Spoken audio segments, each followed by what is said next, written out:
Aranyak ছোটুকে phone করে বলে কোথায়। ছোট বলে কোথায় আবার, বাড়িতে, এখনো বেরোতেই পারিনি।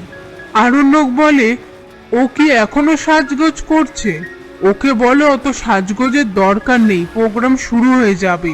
ছোট বলে ও তো পুজোর কাজ করছে, সবাই ওকে ঘিরে আছে।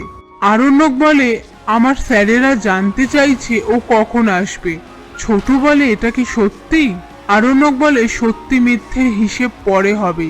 ছোট বলে ঠিক আছে, চিন্তা করিস না, আমি আর একবার রোশনাইয়ের কাছে যাচ্ছি। এই বলে ফোনটা রেখে দেয়। ওদিকে অ্যাড ফ্রেম রিলিজ প্রোগ্রামে গরিমা সুরঙ্গমাকে ইনভাইট করে। সুরঙ্গমা যেতে না চাইলে গরিমা বলে তুমি আমার সাথে প্লিজ চলো না কিছুক্ষণের জন্য। সুরঙ্গমা বলে তোমাকে যদি ওখানে স্টেজে উঠতে দেয়া না হয় তবুও তুমি স্টেজে উঠবে, উঠে রোশনাইয়ের হাটে হাড়িটা ভাঙবে, বলবে যে ও আরণ্যকদের বাড়ির মেট।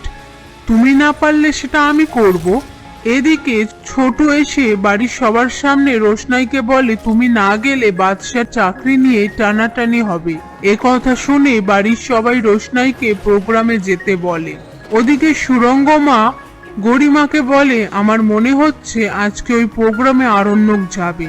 গরিমা বলে ও যদি প্রোগ্রামে যায় তাহলে ওর সাথে আজ শেষ বোঝাপড়াটা হবে।